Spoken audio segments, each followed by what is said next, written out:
with these chips, and it's supposed to skyrocket through the, skyrocket through popularity, and people are going to want them because the world that they're creating is so dangerous and unpredictable that people are actually going to ask for it. Now, this is the part where it gets ridiculous.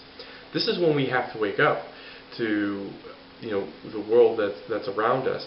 When you watch these films, they're very, very thorough, and they're very detailed, and they're basically telling you exactly what you need to know, not just little bits and pieces here and there. It's what you need to know. So this first film, it was an excellent film, incredibly powerful, and this is where it really comes down to. Now, after this film was released, the creator, Peter Joseph, he did this out of an artistic thing. Obviously, these were beliefs that he had, and he did a lot of research, and he can back up everything that he says in the film. However, he didn't do it he only did it for himself. It was a piece of work for himself. So after people watch this film, we're thinking of, well, what the hell are we going to do? I mean, we can't, if this is all, if this is true, and it sounds like there's a lot of valid points here, this is true, then, what can we do?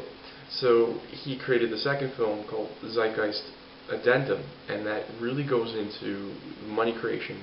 And the reason why he gets into that in a lot of detail is because he wants to let us know what is the most important aspect, and that is money. Everything, the manipulation, the control, everything, all the words that I use to describe these videos, it all comes down to money. Everything is about money, right? The money, and the more the rich get rich and the poor get poor, and that's basically what it is.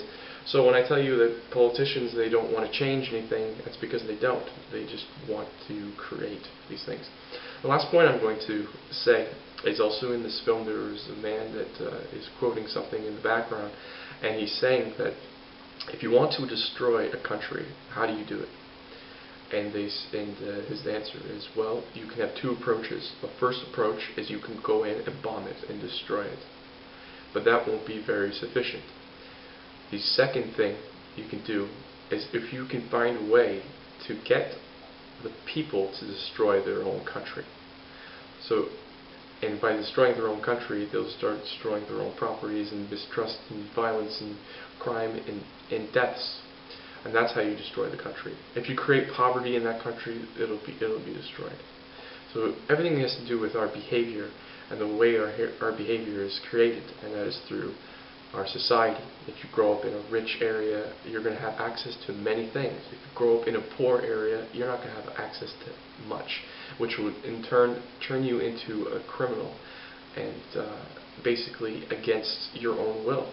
You're not even, you won't be trying to kill someone for the sake of killing someone, or for power. You'd be trying to kill someone, to survive. You're just trying to steal to someone in order to survive. Stealing food. There's nothing wrong with stealing food if you're starving. But what is wrong is why you're in that position in the first place. So that's what I mean by when they said to destroy a town, right? So that's my review for the first film, and I hope that's that gives you some strong ideas of for the religion aspect, how the world is a stage, and also the men behind the curtain, which are the elite and the ones that are controlling. So I hope that gives you a good idea. Thank you guys for watching, and thanks for your comments. I appreciate it. And to the ones that haven't seen it or whatever, or you have, please subscribe. You guys can get my videos directly.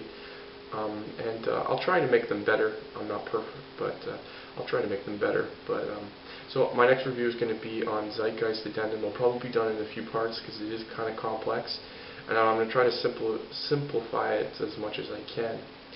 And there's some pretty important parts, and the most important is to introduce the Venus Project, which I like to discuss in a little bit of detail, and how basically it's our salvation. It'll eventually be our salvation, hopefully. Okay guys, see you later.